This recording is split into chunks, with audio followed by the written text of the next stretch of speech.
Você é fã do Poderoso Chefão como eu? Então já deixa seu like, porque depois da vinheta quero apresentar o texto de um artigo do meu amigo Frederico Matos que explicou tão bem o significado da família Corleone que eu pedi a permissão para reproduzir aqui no canal.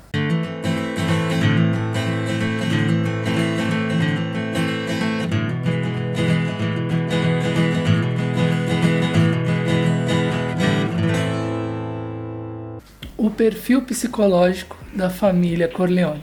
O que está por trás do comportamento dessa família? Antes de prosseguir com esse vídeo, eu quero perguntar se você já assistiu a trilogia. Se você nunca assistiu, para tudo e assiste, depois volta para assistir o vídeo. O texto contém spoilers e não fará nenhum sentido sem isso. A música tema do filme Poderoso Chefão está no inconsciente coletivo. Ela é capaz de paralisar a respiração por um segundo num tom que mistura ternura e terror.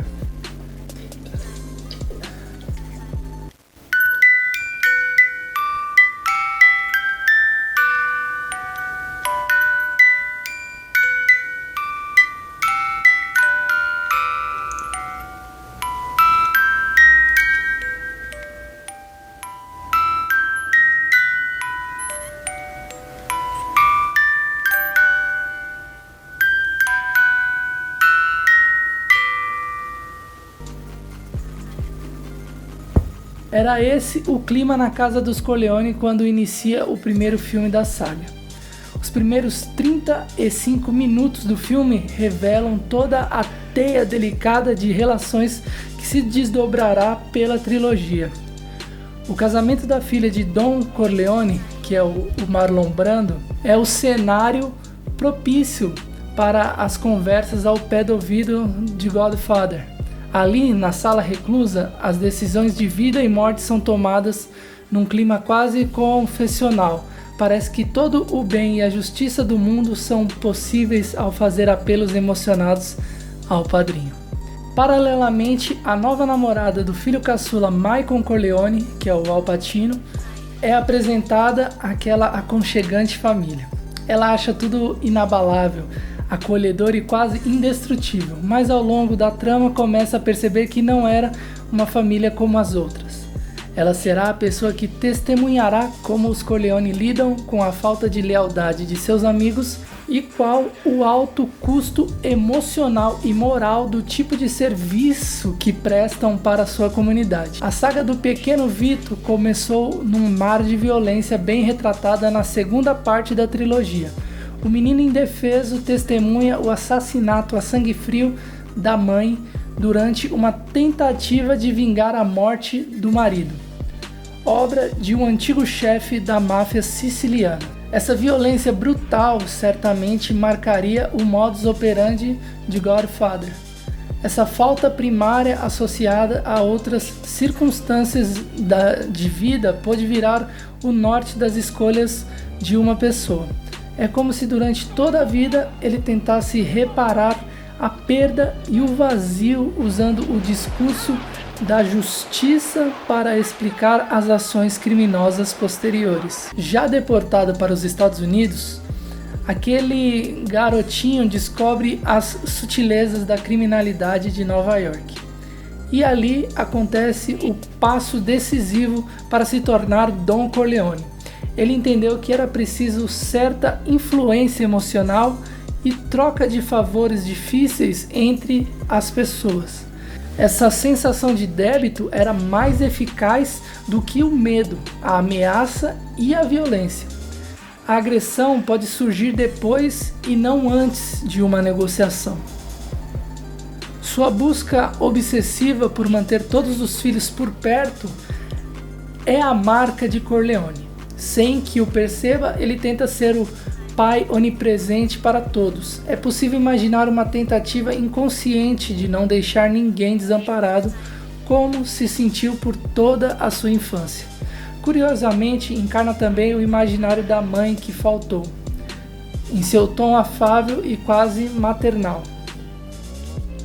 No pano de fundo de Dom Vito Corleone, pode-se entrever um homem altamente fragilizado e temeroso de perder a importância que exerce sobre os outros. O bando de seguidores que o cercam garante que ele seja o Deus Sol, no qual orbitam todos os filhotes. Sem os afilhados, o que seria o padrinho? Tom Hagen, o advogado consigliere. Consigliere família. O personagem de Robert Duvall sempre teve minha especial atenção, pois mesmo não tendo sangue italiano, foi adotado pela família. Ele é o conselheiro e age como um tipo de mentor e homem dos assuntos burocráticos da família. Conhece bem os trâmites da jurisdição americana e transita com discrição em total autocontrole nos meios políticos e criminosos. Ele é o cara que dá os encaminhamentos das ações criminosas, dos favores dos Corleones. É o típico comportamento do homem engravatado que se exime da responsabilidade, tal qual Adolf Eichmann, que administrou o departamento nazista responsável pelas execuções genocidas. Ele usa a linguagem de escritório para despachar o serviço sujo e faz parecer que apenas deu seguimento à papelada, à burocracia. Sua expressão inabalável, que mistura o leve sorriso com um cinismo inteligente, faz dele uma peça-chave e discreta na engrenagem corleônica. Afinal, os demais filhos estão sempre se divertindo e usufruindo das vantagens da riqueza mafiosa. Tom não se dá a essas regalias, está sempre agindo seriamente no epicentro das decisões, induzindo o leme para lá ou para cá, quase imperceptível, acobertando provas para fazer os assassinatos e negociações serem bem-sucedidas. Ao deitar a cabeça no travesseiro, essa seriedade deve isentar sua consciência de grande parte da violência exercida. Apenas sigo ordens. Deve ser um mantra que alivia de noites mal dormidas sob o peso da consciência. Nada inovador se comparado ao que se vê em qualquer empresa. Sony. Don Corleone sabe o primogênito que tem. Dono de um gênio impulsivo, sexualizado e reativo. Nunca é colocado na linha de frente das decisões. Em várias ocasiões é possível ver o cuidado exagerado ao se aproximar do sonito, de um problema para que não seja explosivo e inadequado. Numa cena em meio a uma negociação, o pai dá uma indireta a ele dizendo: um homem que não se dedica à família nunca será um homem de verdade. O pronome possessivo faltou ali propositalmente. Não é dedicação exclusiva à sua família nuclear, mas à família Corleone. Mas Sony ignora todas as regras possíveis e age sempre com violência extrema, mesmo em impasses banais. É o esquentadinho da família e sempre recebe uma repreensão dura e falsa por ser permissiva. Como todo garoto problema, ele é o bode expiatório da cólera, sempre prestes a estourar, presente entre todos. Coisa muito comum em qualquer família. A manifestação que repercute é sempre a do louco que diz aquilo que todos pensam, mas se acovardam para aparentar seus bons modos perante o clã. Toda vez que se sente afetado em seus mimos, quer reagir e se deixar cegar pela raiva justiceira. Nada efetivo. Morre metralhado numa emboscada até certo ponto previsível. Fredo é o filho do meio de Vito e costuma agir como se estivesse alheio ao negócio.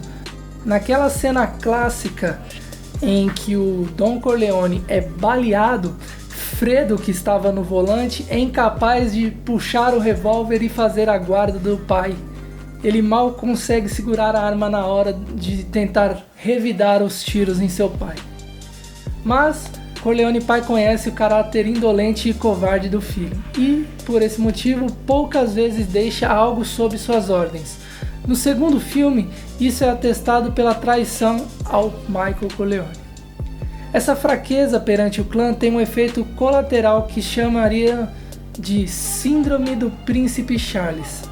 Apesar de ser um dos possíveis herdeiros naturais de um império, Ele não tem prestígio ou consistência para colocar as coisas no devido lugar. Como represália inconsciente, ele reage ao pai com um comportamento passivo-agressivo, ao se perder distraidamente com bebidas, drogas e jogo. Internamente, nunca teria coragem de enfrentar o peso da relação paterna e por isso volta toda a sua violência contra si mesmo, para ser percebido como um incapaz. Se pudesse, Fredo diria: se não posso ser o herdeiro da força, pelo menos quero ser o predileto de sua piedade. Michael Corleone. Logo que conta para sua futura esposa uma história de tortura envolvendo Luca Brasi, que tentou obter uma vantagem perpetrada pelo seu pai, ele diz: essa é minha família, Kay, não sou eu. Porém, o caçula querido, que tentou fazer uma rota oposta ao ser condecorado como herói de guerra, caiu sob a maldição da família. Dono de um desejo por retidão implacável, ele rompe a película da sua boa moralidade quando Dom Vito sofre uma tentativa de assassinato. Michael deixa sair toda a fúria e a frieza contida por anos. Aquele homem aparentemente dócil e eticamente imune vê justificado na ameaça ao patriarcado dos Corleone o chamado da jornada do anti-herói. Depois de recusar insistentemente sua semelhança assassina por justiça e reparação, tomou o centro e fez as honras da casa. O resultado foi um homem que lutou por muitos anos com a ex-esposa para sustentar o paradoxo de sua personalidade. Como um homem com tamanha necessidade de honra seria capaz de executar com frieza nos olhos seu ódio pelos inimigos e o descaso com a querida esposa? Há algo ainda mais emblemático em sua personalidade. Como alguém que tinha aversão ao pai se torna a exata cópia dele, talvez mais cruel. Uma das maneiras que a mente primitiva encontrou para enfrentar um demônio é se identificar com ele. Os antigos maias, nos rituais religiosos, se vestiam como os animais que os ameaçavam. Outras tribos reverenciavam a chuva, incorporando-a em seus rituais sagrados. Michael Corleone não foge a essa identificação projetiva do ódio.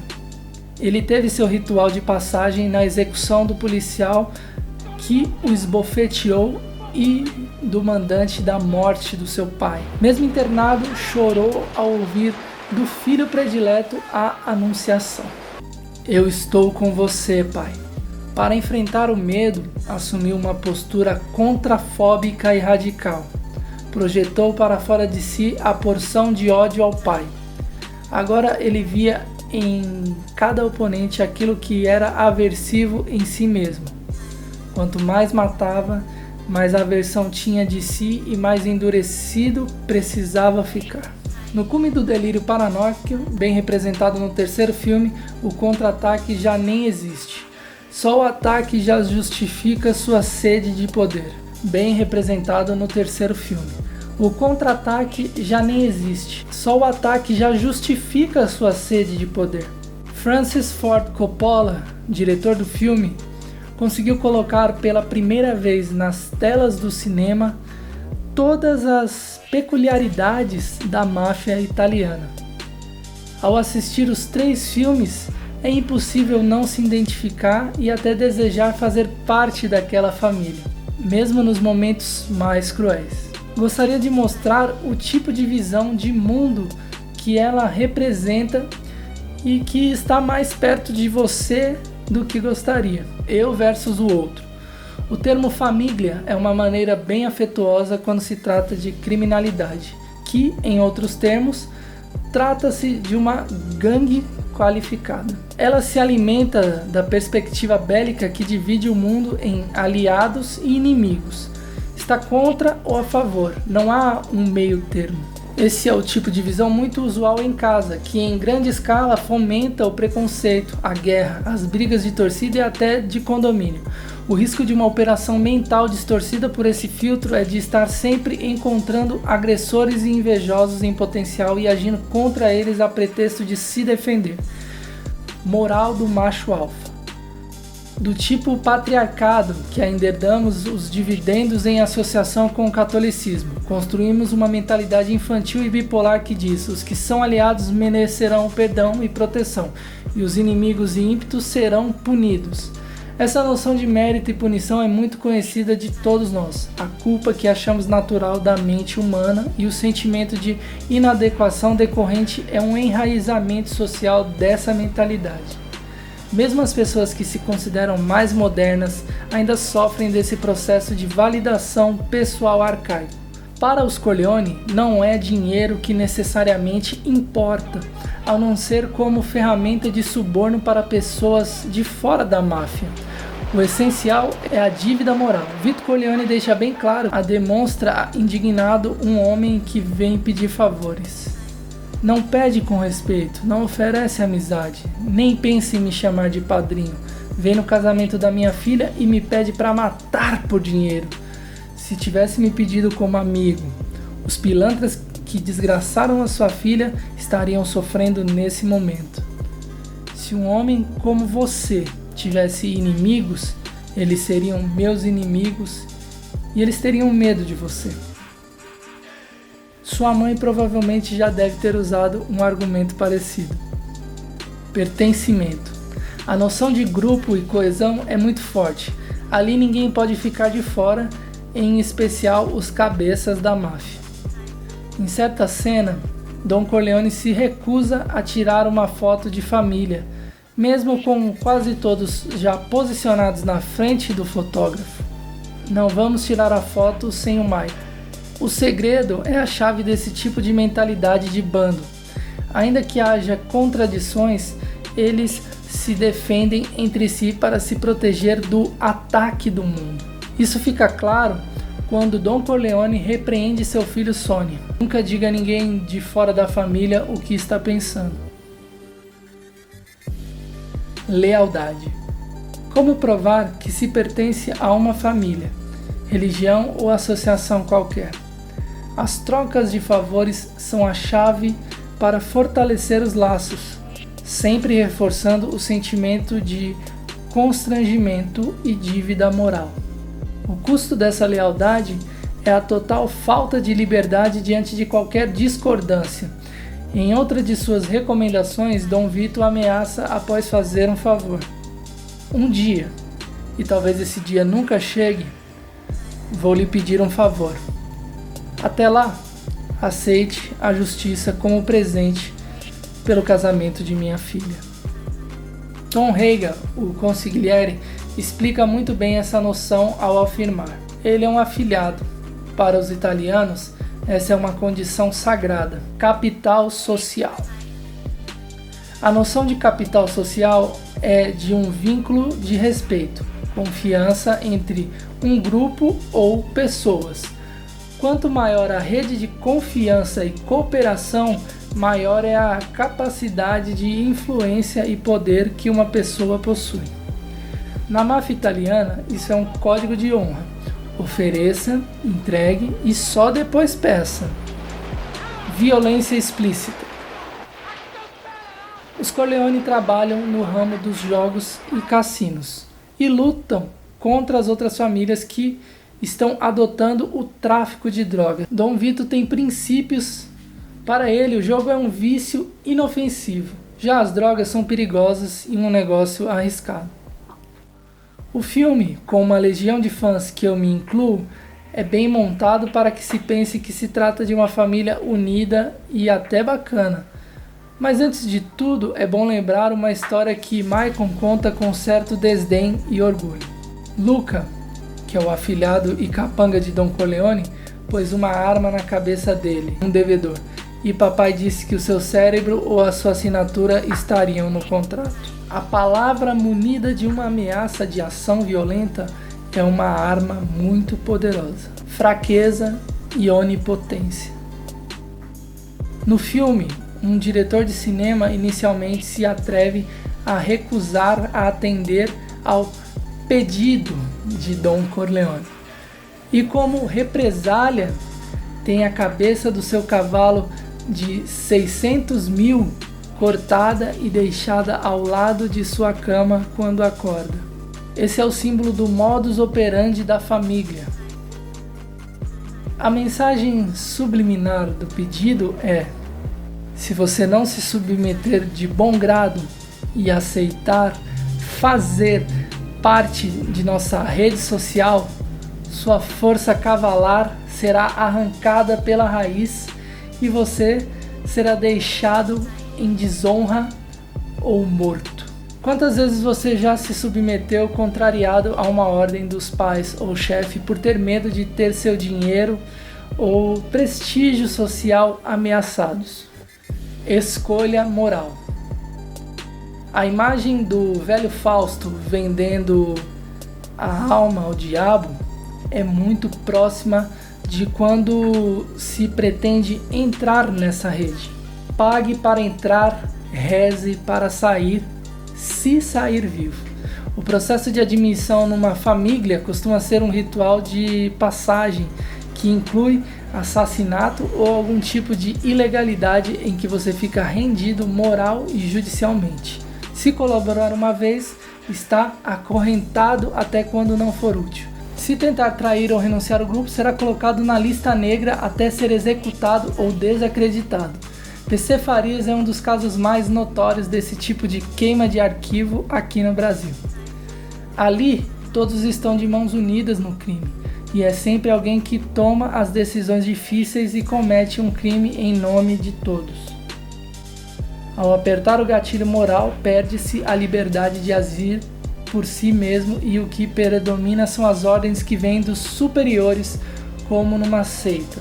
Ao entender as estruturas ideológicas da família, acredito que o sucesso da trilogia se deveu não só ao bom roteiro e à atuação de todos os envolvidos, mas porque capturou memórias emocionais e facetas de nossa personalidade. De alguma maneira, todas as famílias circulam em torno de um poderoso chefão, que dita as regras, aproxima as pessoas, pune os maus comportamentos e perpetua um amor carregado de culpa e ódio. Infelizmente não sou otimista, deduzo que a peste psicológica se perpetuará ainda por muitas gerações latinas que criam vítimas perpetuadoras desse sistema. Quisera eu rezar com honestidade pedindo que todos os Don Corleones descansem em paz. Há muito trabalho a ser feito com o ditador que nos habita.